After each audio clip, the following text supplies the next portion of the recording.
Bueno, muy buenas tardes.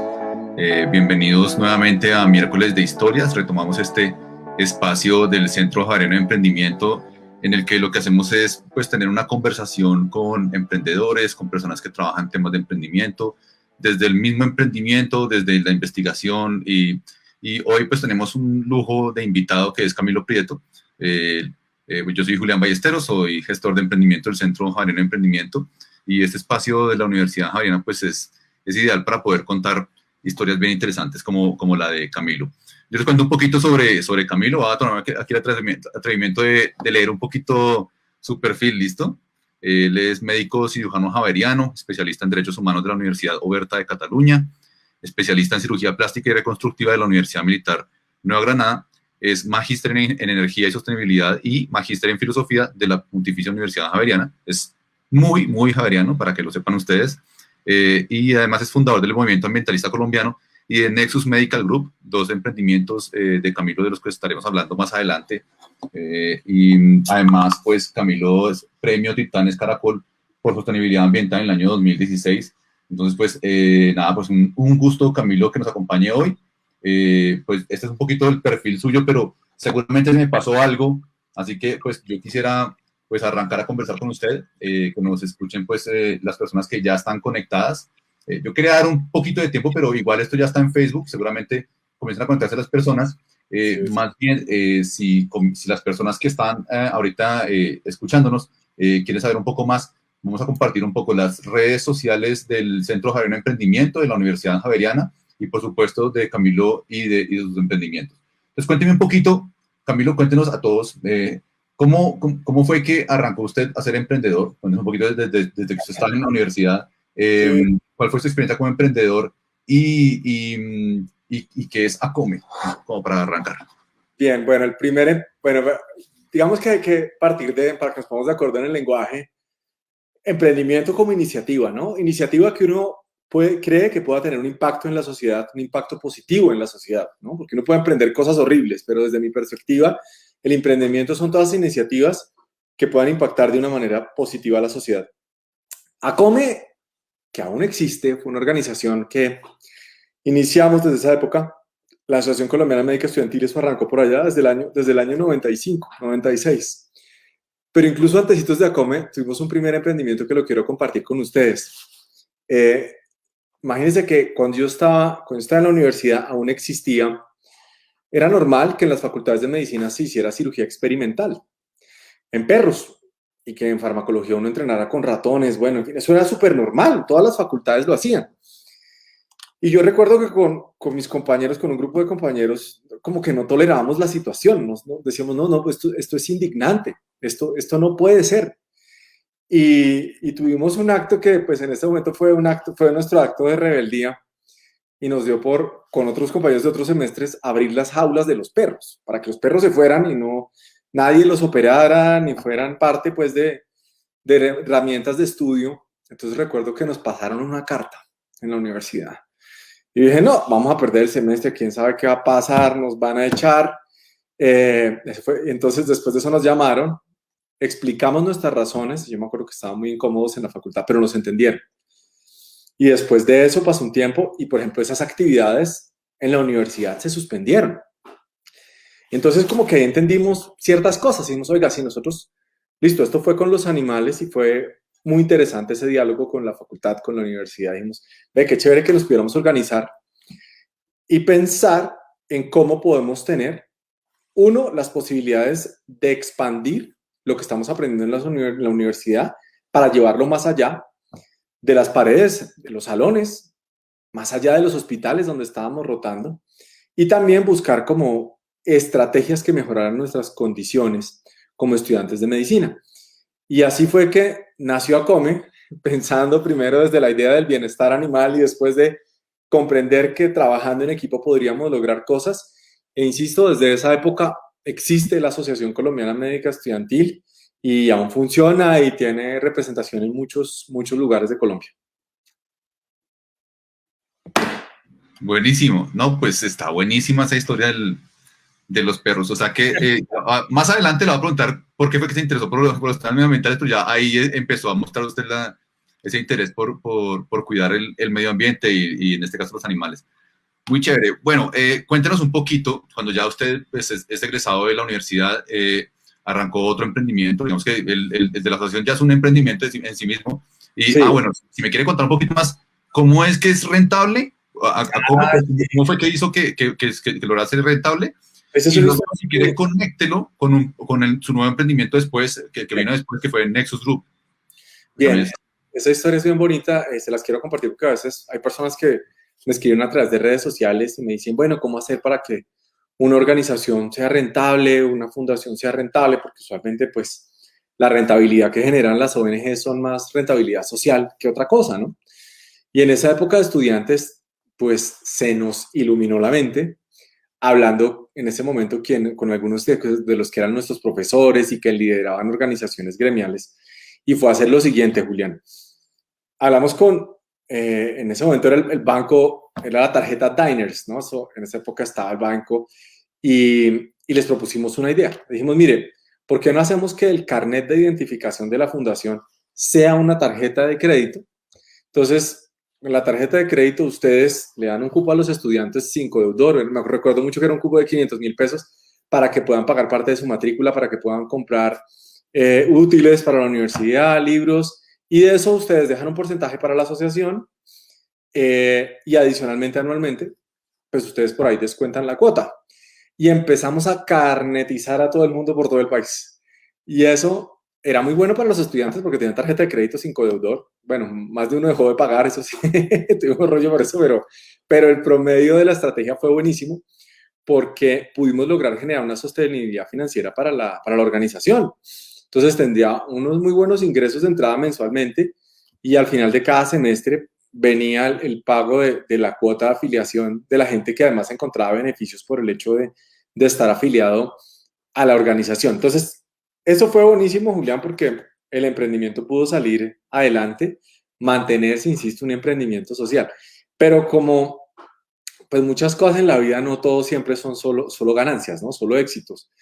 Y teníamos un propósito también con otras organizaciones, ya eran organizaciones de profesionales, y era poder reformar, era un sueño, ¿no? Una utopía, pero nos la saboreábamos con toda, y era pensar en reformar el sistema de salud. Y en eso trabajamos, pero yo creo que por lo menos unos 2, 3 años, y pusimos todo el esfuerzo, todo el esfuerzo. El caso, Julián, es que eso no salió bien. No, nada. O sea, realmente uno comprende, ¿no? Que hay fuerzas y hay poderes que desbordan la capacidad que las ONGs puedan tener. Y la cosa falló. Y no pudimos lograr, evidentemente, la reforma del sistema de salud. Pero bueno, eso era nuestro sueño en ese instante. Y me pasó algo. Imagínense que yo me fui de viaje para Sudamérica. Estaba golpeado, la verdad estaba muy golpeado. Y me fui en bus hasta Argentina, cosa que pues que no repetiría, pero si alguien no lo ha hecho en su vida, vale la pena que lo haga. Lo que pasa es que la manera como me fui solo, me fui sin nadie, pero estaba muy afectado. Y en ese viaje, en Perú, me encontré con unos amigos y bueno, conocí una gente y conocí un grupo de emprendedores. Y esto yo creo que es parte clave del mensaje y es que uno tiene que tener el olfato para detectar quién lo puede inspirar en la vida, ¿no? Ser muy sensible a dejar que otras personas lo inspiren y no perder la capacidad de sorprenderse jamás, jamás. Entonces conocí unas personas que tenían un grupo empresarial, pero eran jóvenes, todos eran menores de 30 años, y tenían un emprendimiento muy grande en Perú, que de hecho todavía existe, es un conglomerado económico que no solamente tiene presencia en Perú. Y me acuerdo que hablando con Alejandro, que Alejandro muy querido, Alejandro Ponce, uno de los, digo con nombre propio porque es una historia bien particular. Alejandro le dijo, oiga, me parece increíble lo que ustedes han hecho. Le dije, el día que yo tenga una empresa, le voy a poner Nexus Group, como se llama la suya. Se rió y ahí nos reímos y bueno, pasaron los años y cuando después tuve la oportunidad cuando ya me gradué, dije, oiga, yo he aprendido de economía de la salud. Yo dije, yo no quiero trabajar para el sistema de salud. Yo no quiero tener como siempre el ejercicio médico restringido, que esté supeditado a solo formular unas cosas. Y me metí eso en la cabeza. Dije, quiero generar un emprendimiento diferente. Y ahí inicié mi empresa. De ahí nació la clínica que se llama Nexus Group. Y ese es el origen del nombre. Porque, insisto, tuve siempre esa sensibilidad de dejarme inspirar y motivar por otras personas. Y, y desde que nació la clínica con ese nombre, siempre estuvo con un horizonte de que tenía que ser una empresa. y una empresa que fuera creciendo y que obviamente tuviera una sostenibilidad en términos financieros, pero también en términos laborales. ¿En qué sentido? En ir creciendo y ir generando también prosperidad hacia las familias que trabajan dentro de la empresa. Entonces, fíjense cómo de una frustración o de una tristeza, de un paso no logrado, pues uno puede hacer otras cosas en la vida. Y así fue que nació la clínica. Pues eso está muy, muy chévere. Pero además, Camilo, mire que lo que usted logró hacer en Acome, que era es algo que uno después quiere lograr cuando es emprendedor y es recibir un pago recurrente, porque no se imagina lo difícil que es uno llegar a, cuando arranca con consultoría como independiente y demás, lograr convertir eso a un pago recurrente es difícil y usted de una vez fue como logrando eso. Más allá de lo que haya pasado, de que pues obviamente transformar o reformar el sistema de salud sí era algo utópico, pero pues qué bueno ponerse metas tan altas desde tan joven. Pues chévere esto, yo voy a tomar estas frases de ser sensible y dejarse inspirar por otros. Sí. Porque muchas veces pues uno cree que se las sabe todas, pero siempre es bueno escuchar a alguien y dejarse un poco como influenciar también es bueno. Y para después influenciar positivamente. Listo. Bueno, no, pues muy bueno lo de Nexus Group. Ahorita, ¿qué tan grande es Nexus Group en este momento? Bueno, nosotros al principio, eso fue algo que también entendí, ¿no? Porque a veces uno, en la emoción de querer desarrollar un proyecto, cree que puede hacer y después se da cuenta que no debe hacer. Entonces yo arranqué teniendo 2 sedes, tenía una sede en Neiva y tenía una sede en Bogotá. Cuando el trabajo empezó a crecer, yo me di cuenta que particularmente mi actividad profesional como cirujano plástico era algo que no se podía delegar, el acto quirúrgico en sí, o sea, los controles sí, claro, y las consultas de primera vez, puedo estar con otros colegas, pero el acto quirúrgico en sí no podía delegarlo. Y el hecho de tener que viajar, en fin, muchas cosas, yo dije, no, tengo que concentrar mi operación. Entonces nosotros estructuramos un modelo de negocio un poco atípico, porque normalmente cómo funciona la medicina y la cirugía, digamos, los especialistas que estamos en esta área y en otras áreas quirúrgicas, normalmente la cosa cómo funciona, Julián, uno atiende a los pacientes y alquila una sala de cirugía donde lleva a los pacientes, entonces paga un servicio, contrata un servicio. Nosotros hicimos algo distinto, vamos, hagamos una integración vertical del servicio, por un lado, no trabajemos con aseguradoras, sino hagamos una integración nosotros y no tercericemos los servicios, sino más bien miremos cómo los podemos producir. Entonces, ¿qué hicimos nosotros? Generamos la unidad de negocio de cirugía, por un lado, la unidad de negocio de la farmacia de la clínica, una pequeña farmacia para nuestros pacientes y para proveer nuestras cirugías, una unidad de negocio de posoperatorios, es decir, que no está tercerizado, sino lo tenemos nosotros, y la unidad de negocio quirúrgica en sí, o sea, la sala de cirugía en sí, la unidad quirúrgica y de esterilización. Entonces, esa fue la primera apuesta que hicimos y fue hacerlo nosotros.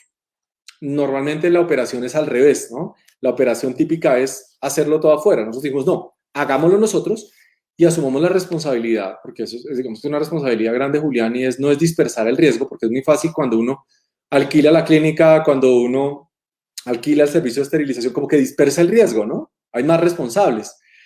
Pero una de las cosas que yo me propuse en la vida fue tratar de controlar ese riesgo al máximo y evitar que de pronto fallos que no pudiera controlar o que se fueran de mi radar pudieran generarle complicaciones a los pacientes. Entonces planteamos el modelo de negocio muy atípico. Entonces en la clínica, por ejemplo, solo están mis pacientes, porque pues nosotros no alquilamos servicio de sala de cirugía a pacientes de otras personas, y pues nos ha funcionado ya desde el año 2007 así. Y lo otro que nos planteamos es que usualmente la cirugía plástica siempre ha sido concebida como un servicio de élite y solamente para ciertos estratos socioeconómicos. Y yo dije, esto no puede ser así. Y no puede ser que uno sacrifique servicio por bajar los costos. Entonces me acuerdo que me leí un libro que se lo recomiendo a los estudiantes que no lo hayan tenido la oportunidad de leerlo. Me lo leí apenas salió, o sea, bueno, yo tengo 43 años, ¿no? Entonces para muchos ya será un clásico, pero yo me lo leí apenas salió, que es el Océano Azul. Entonces cuando yo me leí este libro y empecé a ver las curvas de Canvas, por ejemplo, del Circo del Sol, yo dije, carajo, yo quiero que la clínica sea el Circo del Sol en cirugía plástica. Esa fue como mi meta en ese momento. Y dije, bueno, si normalmente la cirugía plástica se caracteriza por élite, no. Yo quiero tener pacientes comunes y corrientes. Yo no quiero apostarle entonces a que a la clínica sea un espacio solo de modelos o para gente con mucho dinero o para gente súper elitista. De hecho, lo aclaro, a mí la palabra es fea, pero la voy a decir, me repugna la gente que es así. O sea, la gente que trata a otros como poca cosa porque no han tenido las mismas oportunidades económicas o educativas. Eso a mí me parece detestable. Entonces yo dije, no, todo lo contrario. Nosotros tenemos que poder recibir todo tipo de personas independientemente de su estrato socioeconómico. Eso para mí siempre fue irrelevante. Entonces por eso nunca esa fue nuestra apuesta, sino todo lo contrario. Dijimos, vamos a pensar en las personas común y corriente y vamos a buscar facilidades para que, no vamos a bajar los precios para bajar la calidad, sino vamos a buscar, eso fue lo primero que hice hace unos años, buscar la facilidad para que la gente pueda acceder a pagar la cirugía, pero no operemos barato. O sea, nuestro estándar no va a ser operar barato, sino buscar los mejores estándares de seguridad y adicionalmente también procurar buscar los mejores resultados posibles. Y en eso nos centramos. Entonces sí fue un poco disruptivo, porque además yo se lo contaba hace unos días, Julián, nosotros empezamos a usar Facebook hace muchos años, cuando empezó la red social. Y en esa época era extraño que uno hablara de su negocio, de su empresa y de su vida personal y de muchas cosas en Facebook. Eso era rarísimo. En una red para personas. Decían, pero los colegas me decían, ¿está loco? ¿Usted qué hace? Oiga, ¿qué es eso? Como, ¿qué boleta? ¿Usted cómo se le ocurre hablar de cirugía plástica en Facebook? ¿No? Y mire ahora cómo es la cosa. Pero entonces en ese momento fue algo disruptivo y desde ese momento yo entendí que la comunicación era muy importante para poder hablar con los pacientes y poderles dar la mejor información disponible. Y fue así que de hecho tuve un salto, terminé trabajando como colaborador en RCN, en canal RCN durante 11 años en temas médicos, pero era una responsabilidad interesante porque no era un espacio publicitario, nunca lo fue, sino yo tenía la responsabilidad de comunicar asuntos médicos.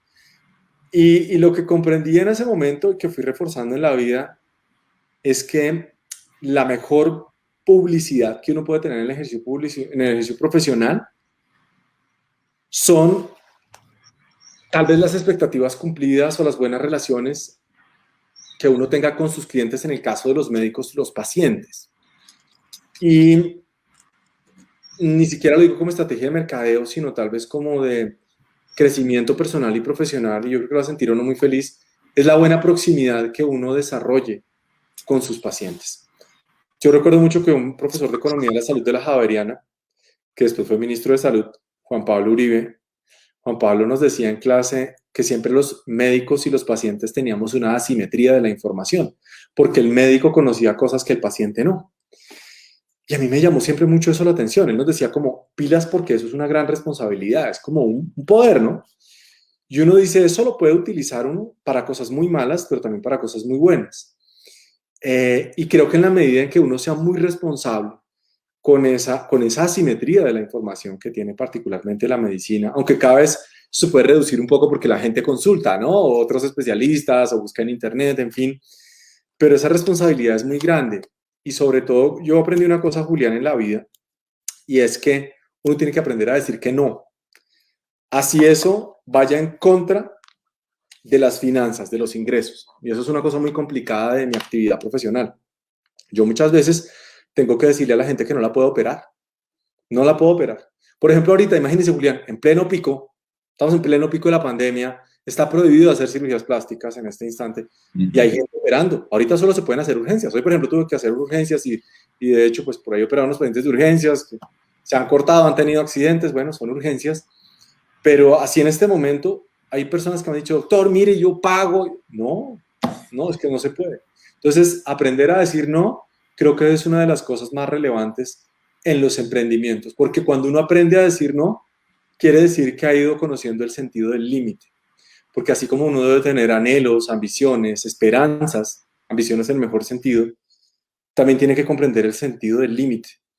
Y en eso les quiero recomendar un texto a los estudiantes y a las personas que en este momento están conectadas. Hay un filósofo Eugenio Trías, que tiene un bello texto que se llama Filosofía del Límite. Pues cuando uno comprende eso, ¿no? Dice, no, es que hay líneas que uno no puede cruzar. Entonces, claro, la tentación de decirle a otro, venga, yo lo peor y venga, yo me gano una plata. Claro, ahí está. Pero creo que es un ejercicio interesante uno también, insisto, eso, aprender a decir no para tomar algunas decisiones. Y pues así ha sido como se ha venido desarrollando la clínica.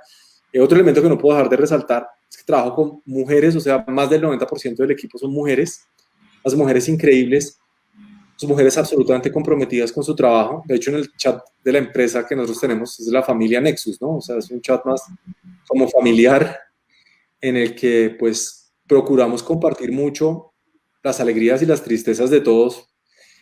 Por ejemplo, en el momento en que nos vacunaron, eso fue apoteósico. Eso fue ya hace 2 semanas y todos haciendo fila en diferentes regiones, en diferentes zonas de Bogotá para la vacunación. Fue un gran momento para todos como familia. Y ese sería el último elemento que destacaría pues de la empresa y es eso, insisto en que está conformado mayoritariamente como mujeres, o sea, ya de todas las personas que trabajamos solo somos 3 hombres.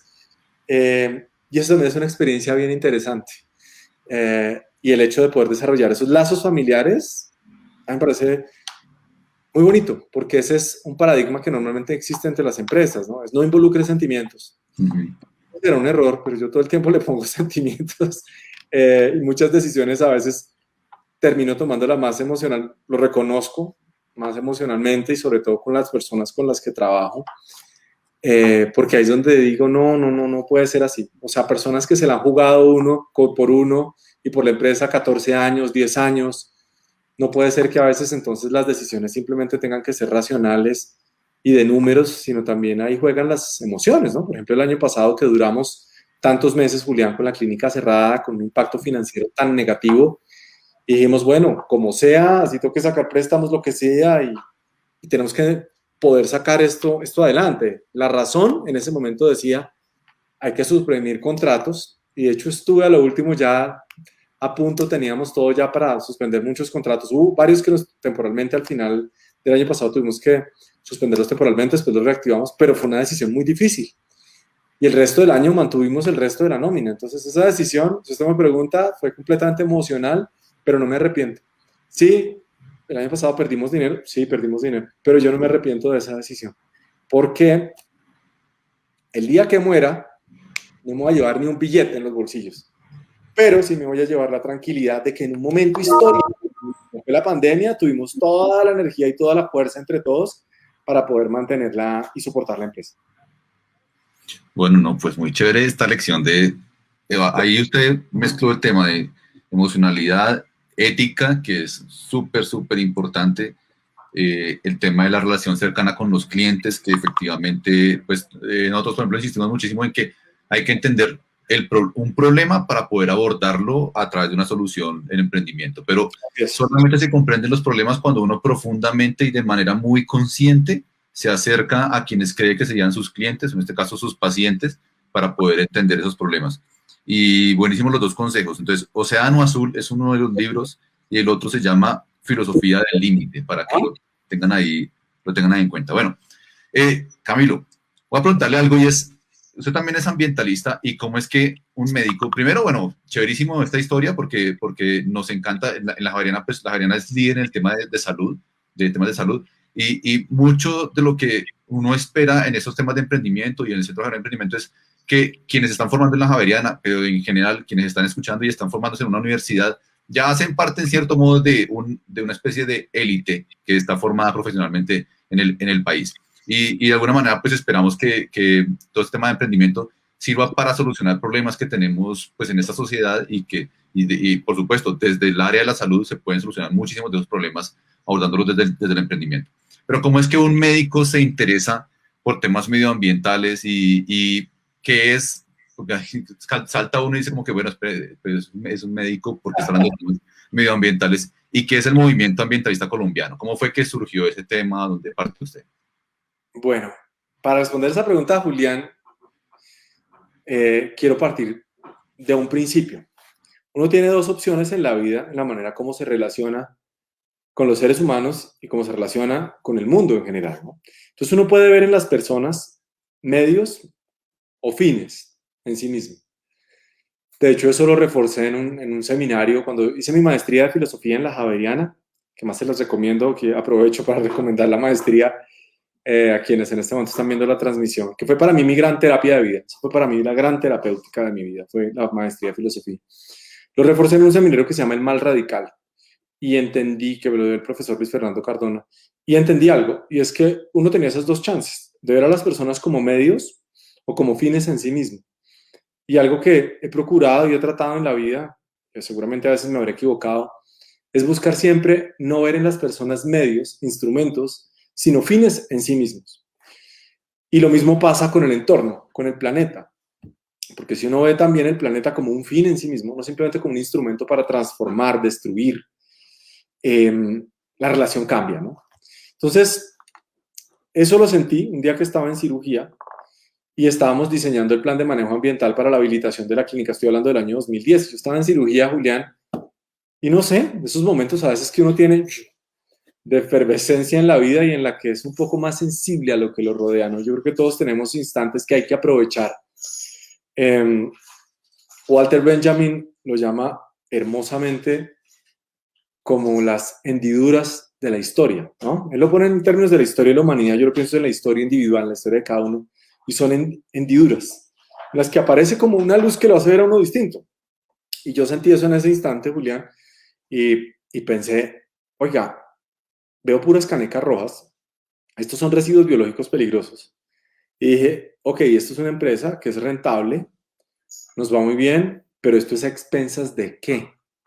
¿Cuál es el costo ambiental de hacer cirugías que además no son obligatorias, son cirugías selectivas, son cirugías que la gente las hace porque quiere, que no son indispensables para vivir? Sí, que hacen sentir mucho mejor a la gente, claro que sí, que mejoran la autoestima y que ayudan a las cirugías reconstructivas, ayudan a mejorar la función vital de los seres humanos. Sí, todo eso lo sé y lo celebro y lo disfruto mucho en mi especialidad, pero nada es gratis, ¿no? Hay un costo por eso, que va más allá de la plata, del dinero, y es el impacto ambiental. Y cuando pensé sobre eso, dije, no puede ser que yo no esté haciendo nada para compensar lo que estoy tomando del mundo. Y cuando pensaba en lo que estoy tomando del mundo, no me refería solamente a la rentabilidad financiera de mi actividad, sino los recursos que estaba tomando del mundo. Entonces, la primera sensación que tengo que compartir es una sensación de culpa. Yo empecé por la culpa. Y dije, oh, no puede ser que yo haga todo esto. Y empecé a explorar, empecé a estudiar. Y mi primer escape para esto, antes de llegar a fundar la Fundación Movimiento Ambientalista Colombiano, fue escribir un libro que se llama El perro a cuadros. Ese fue el primer libro que yo publiqué. Entonces, ahí traté como de consignar lo que en ese momento, la angustia que yo tenía, porque es un mensaje de angustia, pero también con soluciones, como a través de la cotidianidad uno podía afrontar situaciones difíciles en el sentido de ver cómo podía mitigar el impacto ambiental, ¿no? Con soluciones prácticas. Ese es lo que busca ese libro, cómo mejorar nuestra relación con el planeta. Eso fue en el año 2013. Y le puse el perro a cuadros porque mis amigos, particularmente uno, que ya no está por estos lados, sino en otras dimensiones, J. Mario Valencia, me acuerdo que una vez que estábamos en un restaurante, entonces llegamos a un restaurante, entonces me iban a traer individual. Yo normalmente devuelvo el individual de papel. Digo, no, muchas gracias, no lo necesito. O de pronto en un restaurante no le empiezan a traer como 25 cubiertos y yo digo, no, mira, gracias, con estos dos está perfecto, yo los conservo. Entonces él me decía, usted sí que hace vainas raras, usted parece como un perro a cuadros. Entonces de ahí como que me quedó esa idea y de ahí surgió la idea del título del libro. Y después como de ese sentimiento de querer comunicar a través del libro y de esa inicial culpa que sentí, yo dije, tengo que transformarlo en algo distinto y pasar a la acción. Y así fue que nació la Fundación, el Movimiento Ambientalista Colombiano. Bueno, qué hace el movimiento ambientalista colombiano? Bueno, estamos justo 6:30, vamos a ir hasta las 7. Entonces quiero que quienes están escuchando a Camilo y tienen alguna pregunta que quieran hacerle sobre su emprendimiento, posiblemente por el tiempo, que usted habla muy sabroso, entonces veo que se me va un poquito el tiempo hacia el límite, pero por ejemplo, hay algo que quiero preguntarle y es, bueno, ¿qué hace el movimiento ambientalista colombiano y qué errores pudo haber? Es muy fácil, digamos, equivocarse, sobre todo cuando uno está trabajando en temas de emprendimiento social, emprendimiento medioambiental, cometer algunos errores que quizás tiene que ver también con la sostenibilidad financiera, porque por supuesto, es muy chévere que nos cuente el cuento de dónde surge esta preocupación, nos habló de culpa, pero es muy bueno que de la culpa pasó a la acción. Porque otros, digamos, uno dice, me siento culpable, pero voy a hacer el loco y dejemos así, pues voy a tratar de hacer lo que más pueda, pero pues de pronto no puedo hacer mucho más. Pero bueno, está chévere que pasó a la acción del libro y luego el movimiento ambientalista colombiano. Entonces, cuéntanos un poquito qué hace este movimiento y de pronto algunos errores que haya cometido en el transcurso. Bueno, el movimiento nace como un colectivo en el que nos trazamos unas metas, Julián. Dijimos, queremos protestar, pero ¿cómo queremos protestar? Con propuestas. Y me acuerdo que una vez vi un graffiti en la calle que fue súper inspirador, en la 26. Iba bajando por ahí hacia el aeropuerto y vi un graffiti que decía, que tu protesta sea tu propuesta. Y yo dije, wow, eso es. Entonces dije, propongamos, hagamos. Y ahí empezamos a trabajar en pedagogía ambiental y empezamos a ir a diferentes regiones del país y dijimos, el tema es con educación. O sea, busquemos, informemos a las personas para que cada vez puedan tener una mejor decisión, una opinión informada a la hora de tomar una decisión al consumir cualquier cosa en la vida. Y en eso nos enfocamos. Y empezamos a tener presencia en diferentes regiones del país. Nosotros tenemos actividades enfocadas en dos escenarios. Uno es el de pedagogía ambiental, esa es una de las estrategias, la cual se consolida a través de aulas ambientales. En este momento tenemos 6 aulas ambientales en La Guajira, tenemos una en Guainía, tenemos otra en Baupés, y perdón, en Bichá. Estas aulas ambientales son escenarios de pedagogía para niños, porque también entendimos que era por ahí con los niños. Y lo otro es que son espacios que tienen energía fotovoltaica y eso ayuda a mejorar las posibilidades educativas, el acceso a herramientas tecnológicas por parte de los niños. De hecho, el proyecto más grande que hemos entregado, del cual me siento muy orgulloso, porque además tuvimos el apoyo de eso, es un proyecto entre la Universidad Javeriana, la Fundación Movimiento Ambientalista Colombiano y la IEEE. Es un emprendimiento educativo que beneficia a 382 niños, tiene una capacidad instalada de 36 kilovatios, es un internado y en este momento ha ayudado a dignificar la vida de esa comunidad en Cuiza, Guajira. Hay una frase que no olvido, Julián, de la última vez que estuve en Cuiza este año. Una mujer a sus 67 años nos dijo, yo no pensé que a mis 67 años antes de morir fuera a conocer la luz, dijo ella. Eso fue impactante. Y ellos ahora aprovechan ese espacio para poder tejer y tener muchas actividades. En el espacio de la acción también tenemos una campaña que se llama Todos Plantamos, que desarrollamos en diferentes regiones del país. Por ejemplo, este sábado vamos a tener una jornada en Boyacá y así lo hacemos en diferentes zonas. Y hay otro trabajo que tenemos, que es en el área de política pública, de cabildeo, con el Congreso de la República, en todo lo que tiene que ver con normatividad de energías renovables, calidad del aire en general, en salud ambiental. Ahí hemos tenido aciertos y desaciertos, y ahora respondo la parte de los desaciertos.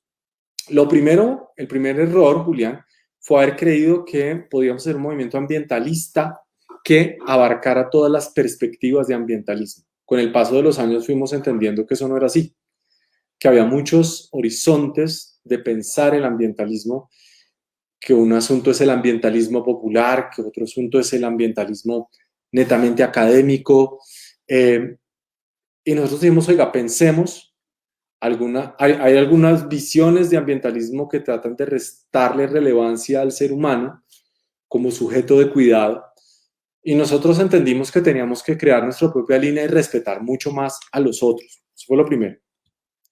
Lo segundo fue cuando empezamos a hacer los voluntariados, teníamos una expectativa que ya aprendimos a manejar, y es que los voluntariados usualmente son súper oscilantes, Julián. Es muy raro encontrar voluntarios constantes, porque los voluntariados obviamente responden a emociones, y obviamente la gente tiene su trabajo, tiene su vida, y uno no puede creer que los voluntarios van a estar ahí permanentemente.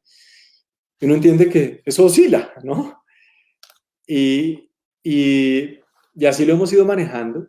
También entendimos que no podíamos llevar grupos de voluntarios tan grandes, porque era muy costoso es una operación costosísima. O sea, cuando tenemos una operación en La Guajira, nos cuesta muchísimo dinero. O sea, primero tenemos que recaudar los fondos para ahí sí poder hacer las operaciones, porque más de una vez también cometimos el error y era de, eso conseguimos la plata, organicemos la operación. Y resulta que llegaba el día de la operación y ya iniciar la misión y no teníamos la plata completa. Entonces nos tocaba a todos empezar a sacar del bolsillo y ya aprendimos que toca hacer al revés primero.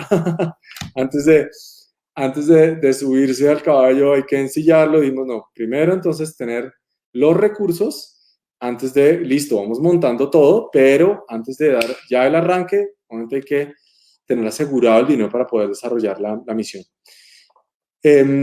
Digamos que no lo siento como un error, pero sí lo puedo matizar como una tal vez misión incompleta o que queda uno con esa sensación de tristeza, ¿no? Y es que, y esa noticia, por ejemplo, la recibí hoy. Y fíjense cómo a veces en la vida pasan esas cosas y a uno le toca soportar y tener algo que, hay un libro que también les recomiendo, se llama Felicidad en la infelicidad, de un pensador que se llama Odo Marquardt. Y Odo Marquardt tiene una frase que me encanta y es que uno en la vida debe tener dietética de la expectativa.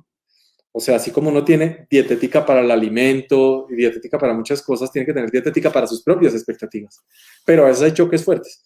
Fíjense que durante el año de 2018-2019, yo creo que yo consideraba a Julián, se lo digo, nunca lo había expresado públicamente, pero yo pensaba que ese era el logro más grande de mi vida. O sea, yo dije, después de esto ya me pensioné en las causas sociales. Y es que con la fundación logramos, a través de acuerdos con el gobierno, con el Congreso, duramos un año en eso, que los paneles solares, los inversores y los controladores de carga, que son los instrumentos fundamentales para poder montar los sistemas de energía solar, quedaran exentos de IVA. Yo no me la creía, Julián. O sea, cuando en 2019 recibimos la circular de la UCME en la que decía que eso quedaba exento de IVA, celebramos, como que lo compartíamos en redes sociales y la gente no dimensionaba, decía, ¿qué? ¿Un regulador de esa vaina qué es? ¿O qué? ¿Eso en qué va a beneficiar al país?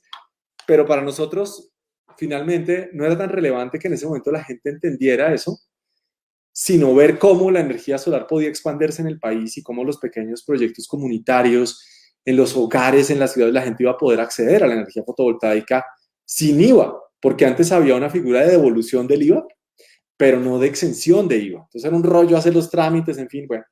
Y me entero esta mañana que dentro de la reforma tributaria hay un artículo, si no recuerdo el artículo 36 de la reforma, que otra vez graba con IVA a esto que ha quedado exento. Usted no sabe lo que esta mañana sentí, Julián.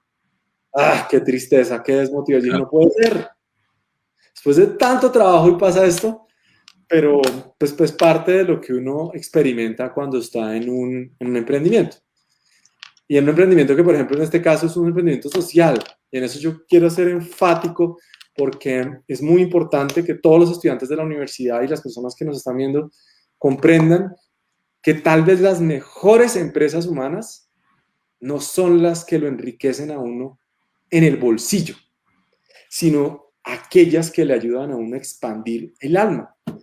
Porque siempre he creído esto, mire, el día que uno se muere, lo dije hace un rato, la materialidad se queda de un lado y uno se va para otro. Entonces, finalmente, ¿qué es lo que uno se vuelve trascendente hacia los otros seres humanos? En lo que con sus acciones y su vida haya podido ayudar a que el mundo sea un poquitico mejor. Y ahí, con esto cierro la respuesta que estuvo un poco larga, sino que tienen que hacer muchos matices. Cuando usted me pregunta, ¿qué es el movimiento ambientalista colombiano? Yo se lo podría resumir de una manera. Es la siguiente. Es una estrategia para poderle hacer contrapeso al mal radical en el mundo desde el otro lado de la balanza. Un contrapeso que sabe que no es suficiente para poder ganar, pero es un contrapeso que entiende que la causa en la que estamos supera nuestras vidas. O sea, nuestra meta y nuestras aspiraciones, Julián, están por encima de nuestra propia temporalidad vital. Y por eso no la jugamos ni nos arriesgamos a hacerlo. Sí, buenísimo, muy, muy chévere. Porque además cuando uno habla de emprendimiento, cuando hablamos de emprendimiento, a veces la gente dice, el proyecto que yo tengo, pues, y a mí me gusta mucho hacer como ese énfasis en, es un proyecto, es decir, tiene un fin, tiene, o sea, va a llegar a su fin en algún momento, o si es un emprendimiento, uno espera que trascienda la vida de uno porque es demasiado bueno. Finalmente está cumpliendo, está solucionando problemas a los demás y bueno, pues está buenísimo esos consejos. No abarcarlo todo, por ejemplo, el ambientalismo es enorme, entonces me imagino el tema también será enfocarse. Buenísimo, voy a rescatar esto que usted habla de Walter Benjamin, usted decía, bueno, él decía, hendiduras de la historia, momentos en los que es bueno ver diferente, y ese momento fue el que llevó a que usted, digamos, comenzara a comprender todo esto que estaba implicando, hasta no, algunos son extremistas, la vida de uno está implicando unos impactos negativos, y cada decisión que uno toma en realidad tiene esos impactos. Pero qué bueno que haya logrado pues tener ese tipo de impactos positivos, incluso con la señora que usted nos contaba que a los que decía, no puedo creerlo que ya tengo luz, que ya estoy viendo que hay energía eléctrica, pues, luz aquí en este lugar. Sí, sí, sí. Buenísimo. El libro, entonces, también otra recomendación, Felicidad en la infelicidad. Y bueno, chévere también ese consejo de tener esa dietética de la expectativa, ¿es? Dietética de la Sí, sí, expectativa. tal cual, dietética de la expectativa. Bueno, Dietética de la Camilo, expectativa. lo están felicitando un montón por su trabajo, están diciendo que, bueno, que lo felicitan, hay como varias preguntas. Claro, Eh, claro. por aquí sale una pregunta, a ver, dice Camilo, ¿cómo haces, Camilo, para que exista una adherencia a la pedagogía en las comunidades y no se pierda con el tiempo? Ujú. Eh, Las voy a ver cosas si más puedo, complicadas. voy a ver si puedo unirla con otra. Claro, Eh, claro. Eh, Camilo, muchas gracias por hacernos partícipes de sus emprendimientos y experiencias de vida. Una pregunta con esos grupos, ¿cuáles son los diferenciadores de la clínica en relación con las clínicas de competencia? Bueno, Ajá. a Vamos a propósito hablar. del Océano Azul, eh, y hay otro, bueno, voy a tratar de unir dos porque el tiempo apremia, pero Bien, entonces, bien. bueno, adherencia a la pedagogía en las comunidades, que no se pierda con el tiempo, eso tendría que ver un poquito con la pregunta que nos hacen de cómo no es fallecer en el camino del emprendedor y qué consejos o tips nos das para ser constantes. Tiene que ver un poquito con eso. Bien. Entonces, le dejo esa respuesta. A ver Ahí va, Andrés, voy a tratar de ser lo más concreto, lo concreto posible. Lo primero de la adherencia en las comunidades es comprender algo, o más bien comprender qué no hay que hacer. También les recomiendo un poema que se llama If, sí, que es de Rudyard Kipling. Rudyard Kipling, el del libro de la selva, tiene un poema en el que habla de la pesada carga del hombre blanco. Y es una interpretación muy eurocentrista de lo que hace la persona cuando llega a colonizar, ¿no? Lo que ya hace el colonizador. Entonces, uno tiene que llegar a las comunidades con humildad, tiene que llegar en modo no de turista y no en modo de faro orientador, no, sino en modo aprendiz y en modo servicio. Y en el modo de no esperar que nadie le dé las gracias. O sea, si tú vas a una comunidad que en este momento estás viendo este live y dices, me quiero ir a tal comunidad, ay, pero no me dieron las gracias, oh, no entendiste nada. Entonces uno tiene que tener primero esos elementos. Y lo segundo es que todo lo que uno haga lo tiene que hacer de la mano con la comunidad. Por ejemplo, cuando todos los proyectos que hacemos en La Guajira, los tenemos que hacer en lengua guayunaiki. Y miren lo que le pasa a uno, esto es muy chistoso, esto no lo conté, Julián, ahora ya me da risa, ¿no? Ese día casi me infarto cuando nos pasó esto. Imagínense que el primer proyecto fotovoltaico que hicimos nosotros, llegamos y lo entregamos, celebramos toda la cosa, mandamos a hacer una cantidad de avisitos, instalamos todo en la aula. Julián, cuando al mes ya no había nada de eso, ni nosotros, ¿qué pasó? Se llevaron las cosas. Oiga, ¿cómo así que se roban acá las cosas? Pues Julián, entendimos, claro, dentro de la comunidad guayú no hay ese sentido de propiedad privada, entonces no es que se la estuvieran robando, sino que se lo estaban llevando para sus casas porque les parecía chévere y después otro cogía la señal y se la llevaban para un lado, para el otro. Y lo que entendíamos era que había que dialogar con la comunidad y decirle, hey, esto no es de ustedes, es de nosotros, se lo vamos a prestar, pero ustedes no se lo deben llevar. Y así nos funcionó. Entonces, en este momento, en todo lado, opera sin problema el tema. Y lo otro es que para lograr adherencia hay que tener contacto constante con la comunidad y por eso nosotros somos equipo. Por acá veía un mensaje, un saludo de un amigo que quiero mucho, compañero de la Universidad de la Maestría ahorita en Energía y Sostenibilidad, que es Nico Peña, y esto lo hemos hecho con varios de mis compañeros.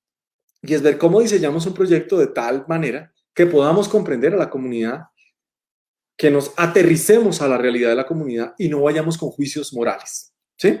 Porque es muy fácil llegar a juzgar a personas que igual que uno no han escogido dónde nacer, no han escogido sus oportunidades en la vida.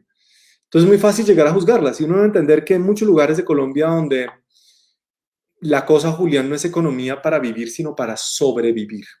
Entonces las condiciones en estos lugares que varias de las personas que seguramente están conectadas hasta ahora las conocen. Una vez, por ejemplo, llevamos una donación de alimentos que querían llevar de alimentos para animales varios voluntarios. Tenemos una cantidad de costales, Julián, de concentrado para perros.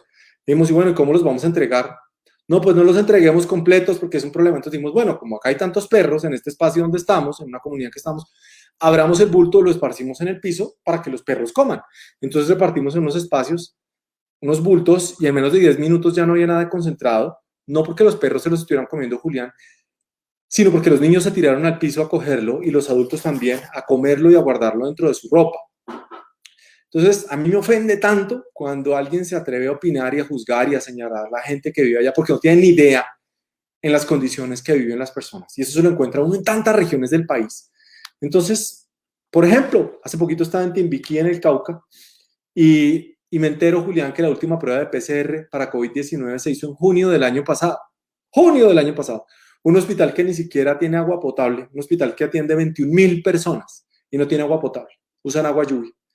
Dice, pues es el país donde nosotros estamos. Entonces, ¿cómo puede ser posible que uno estudie en una universidad privada, que uno estudie en la Universidad Javeriana y no tenga la sensibilidad para decir, carajo, no puede ser que yo viva en este país en medio de tanta injusticia, en tanta inequidad, y que yo me quede simplemente esperando engrandecer mi riqueza? Entonces, esa es la manera de cómo lograr esa adherencia. Con respecto a la otra pregunta, pues bueno, uno cómo puede hacer también para mantener la esperanza. Eso lo aprendí de pequeño. Yo soy pésimo para contar chistes. Se supone que esto que voy a contar es un chiste, pero cuando me lo contaron, yo no me reí, sino me marcó la vida. Y se los cuento rapidísimo.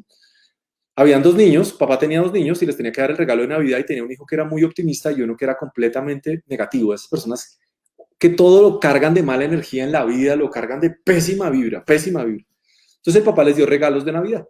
Entonces al que era todo pesimista le regaló un avión a control remoto. Entonces el niño fue y abre la caja y ¡pum! Le sale el avión a control remoto y el chino, este avión se va a estrellar, este avión me puede quitar un dedo, es blanco y yo lo quería negro. Bueno, le veía todo lo malo. Y al otro niño que era todo optimista, el niño fue y buscó la caja debajo de la cama y abre la caja, Julián, y era una caja llena de caca. Entonces, cuando mira la caja llena de caca, el chino empieza a correr por toda la casa y el papá le pregunta, ¿usted qué está haciendo? Y el niño dice, papá, estoy buscando el caballo. Y cuando yo escuché eso, que se supone que era un chiste, a mí no me pareció nada chistoso.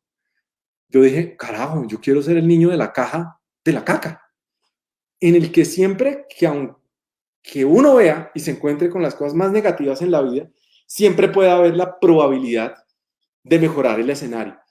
Entonces, pues sí, uno tiene que entender que siempre va a tener derrotas, siempre conquistas y derrotas, pero si se apega a esa idea de lo que les decía ahora, es pensar en la dietética de la expectativa y entender que en las causas sociales uno está, insisto, es para hacer contrapesos, no para ganarle a los demás, sino para hacer contrapeso y entender que uno no es el faro moral de nadie y que uno no puede andar juzgando a las demás personas. Y con respecto a lo último que me decían yo creo que el diferencial de la clínica, y vi también que, es más, el diferencial de la clínica ya lo había dicho, entonces no lo voy a repetir, más bien voy a aprovechar una pregunta que me estaban haciendo acá, es que cómo se financia el movimiento, y ahí hemos tenido muchos errores, se los comparto, porque usualmente nosotros ni siquiera guardamos dinero a veces para los temas administrativos, porque hacemos campañas, nosotros vivimos a través de campañas por redes sociales, afortunadamente hemos generado credibilidad y nos donan. Personas que no sé ni quiénes son, anónimas, donan. a través de redes sociales, cada vez que hacemos una campaña, y eso alimenta la posibilidad de que nosotros salgamos adelante. Nunca hemos tenido contratación estatal, sino siempre ha sido así. O nos donan en especie. Por ejemplo, ahorita finalizando el año nos donaron 300.000 mascarillas quirúrgicas para distribuir por el país y en eso estamos trabajando. Esta mañana recibí la feliz noticia que aprovecho para compartírselas y ojalá ustedes nos ayuden a compartirla con otras personas. Y la siguiente, una empresa me dijo que nos va a donar ventiladores mecánicos para UCI, 100 ventiladores, Julián. Eso vale un dineral. Y nosotros dijimos, tenemos que distribuirlos de la manera más equitativa. Y esta mañana arrancamos una campaña, como les digo, se las comparto, ya enviamos información a diferentes municipios diciendo a la gente, oiga, envíenos el nombre de su IPS, indíquenos si usted tiene red de gases medicinales para ver cómo lo podemos apoyar y ver cómo podemos distribuir esos respiradores lo más rápido posible. Y ahí también uno aprende una cosa, Julián, y es que en las causas sociales no existen las banderas de partido. Obviamente uno puede tener su identidad política, obvio, pero en las causas sociales eso, o en la medicina, eso no existe. ¿Qué tal? No, le voy a dar el ventilador al que piense solo como tal partido. No, vamos a atender solo a pacientes que... No, eso no existe. O sea, en las causas sociales y sobre todo, por ejemplo, en una ONG como la de nosotros que no tiene vocación de poder, o sea, nosotros no tenemos la ONG para poder tener acceso al poder. A veces uno dijera, uy, ojalá pudiera tener el poder y si estuviera en mis manos la posibilidad de decidir y hacer esto, pero pues son anhelos que uno tiene, ¿no?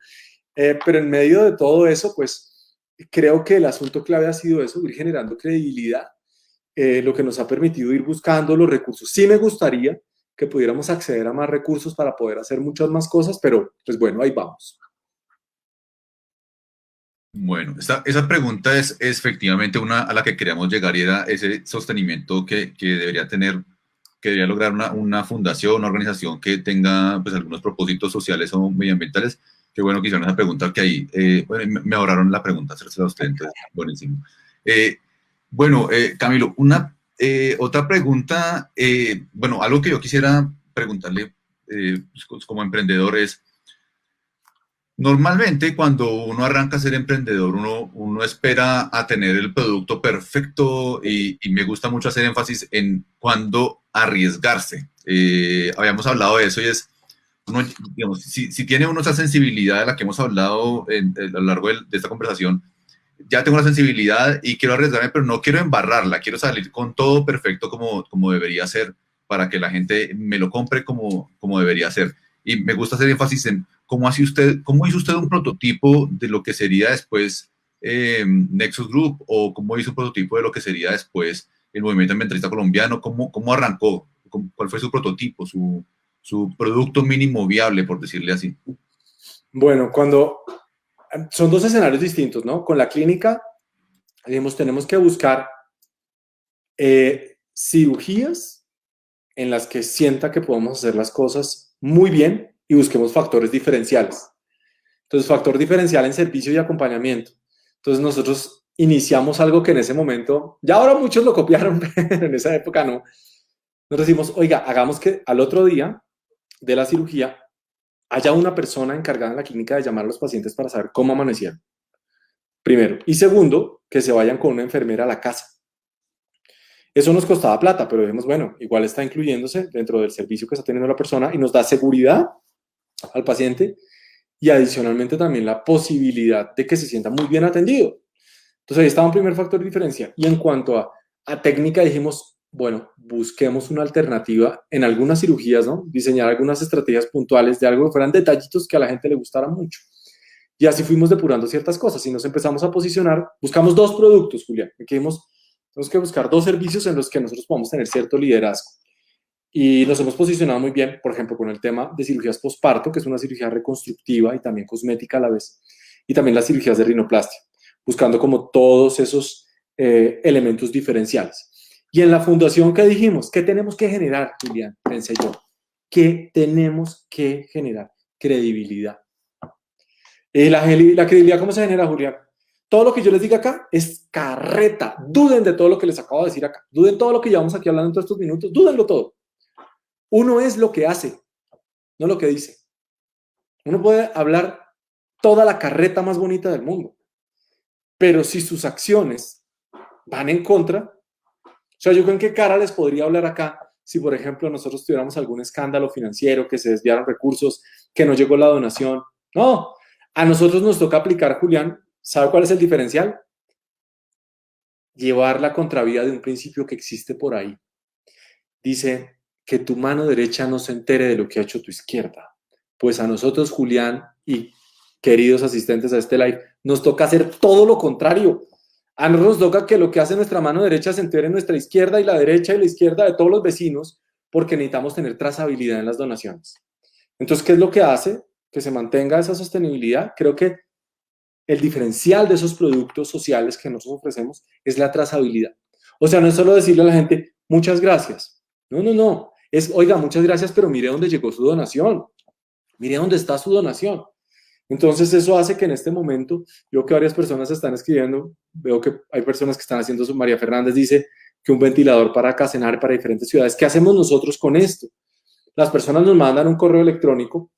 Por ejemplo, les doy ese ejemplo de este producto, porque esto es un producto, o sea, este servicio social de llevar un ventilador, que es un aparato que vale millones de pesos, entregarlo donde debe ser y donde se necesita. Eso es un producto que necesita tener trazabilidad y necesita generarle credibilidad al, pongámoslo entre comillas, cliente. ¿Cuál es el cliente? Todos los voluntarios y todas las personas que siguen la fundación, que creen en la fundación y que comparten la información de la fundación.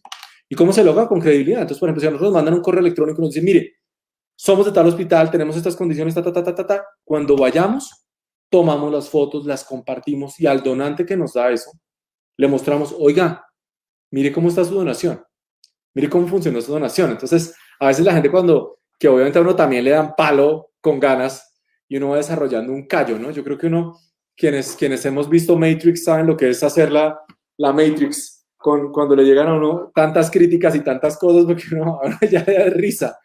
¿No? Pero es que mire, es que hacen eso para mostrar. Pues obvio que lo hacemos para mostrar, obvio que compartimos las fotos para mostrar, para inspirar y para demostrar que sí estamos actuando, obviamente. Entonces creo que eso es parte del proceso en sí. Y a mí me gusta, usted estaba hablando, por ejemplo, bastante, me gustó mucho esos consejos que usted dijo cuando estaba contando de llegamos a La Guajira, no sé qué, y me quedé esperando las gracias, no espere las gracias, y haga las cosas con la comunidad. Me parece que por ejemplo, usted dice, nuestro cliente, pues es las personas que están ayudando, o por lo menos es nuestro aliado y necesitamos tener aliados porque si no, pues no va para ningún lado. Es uno de esos que llamamos aliado clave. Sin ellos, pues va a ser difícil hacerlo. Si no se comparte esto, y lo que usted nos ha hablado, por ejemplo, habló de Todos Plantamos, se llama una de las iniciativas, y ahora está hablando de los 100 ventiladores para las UCIs, para correr la información de que está buscando esas UCIs, esas IPS que podrían recibir esos ventiladores mecánicos. Pues esto es lo que hay que hacer, porque eso es lo que está emocionando a quienes le van a colaborar a ustedes, pues, como aliados claves. Entonces, interesante eso de conversar y conocer a la comunidad para que no suceda lo de que se desaparecieron los... eran que eran que... Lo que teníamos ahí eran los avisos de madera súper lindos hechos en Guayunaiki. Pues obvio, imagínense, ellos ven en su lengua que decía cocina, que decía bodega, entonces ellos se llevan los letreros. Y al principio, lo que les digo, o sea, a nosotros nos dio rabia, al principio pero después entendí. Y dije, no, es que el problema son ellos, el problema es usted. No los conocíamos bien, no habíamos conversado con ellos y hay que conversar permanentemente con ellos. Y más en esos temas, pues hay que colaborar permanentemente. Así es. No, pues yo sabía que se iba a ir volando el tiempo, Camilo, porque nomás preparando esta conversación fue como todo muy a mil. Pero hay un montón de frases, buenísimo, que pusieron ahí, info@movimientoambientalista.colombiano.org, porque hay personas que quieren unirse al movimiento, entonces seguramente pues escríbanle ahí a Camilo. Igual, si Camilo quiere poner aquí en el chat interno sus redes, para que también comiencen a seguirlo a usted. También, bueno, también pon la red nuestra, pues que es Emprende _PUJ, para ponerlo ahorita, si nos colaboran, ponerlo después de que aparezcan las redes de Camilo y sobre todo el movimiento ambientalista colombiano. Aquí vamos a poner. Ya lo vamos a poner. Ajá. Sí, vincular. Claro, para que sepan cómo vincularse, puedan mirar un poco más de lo que está haciendo Camilo. Muy interesante la conversación. Voy a pedirle permiso de una vez porque de esta conversación tenemos que revisarla muchas veces. Vamos a sacar frases que usted ha dicho y nosotros tenemos algo que se llama lunes, para los lunes de inspiración, le llamamos bueno, no me acuerdo, arriba lunes. Y ponemos frases de emprendedores y entonces seguramente aquí van a salir, Camilo, algunas frases y que incluso van a salir de esos libros que tú nos has recomendado. Entonces, pues... Chévere. Chévere. No, Julián, pues yo estoy muy feliz por haber tenido esta oportunidad. Yo me siento muy orgulloso de ser egresado de la universidad y creo que una de las cosas más valiosas que he aprendido durante todo lo que he tenido en la universidad, en pregrado, posgrados y ahora pues el otro semestre que voy a estar como profesor, porque es una feliz noticia que les tengo, porque hoy precisamente estoy ahí organizando y entregando papeles. Voy a trabajar para la Facultad de Ingeniería en el área de posgrados, en las áreas académicas de cambio climático y salud ambiental. Y una de las cosas que he ido aprendiendo es que uno nunca debe sentirse en ningún emprendimiento que asuma en la vida el faro moral de los demás.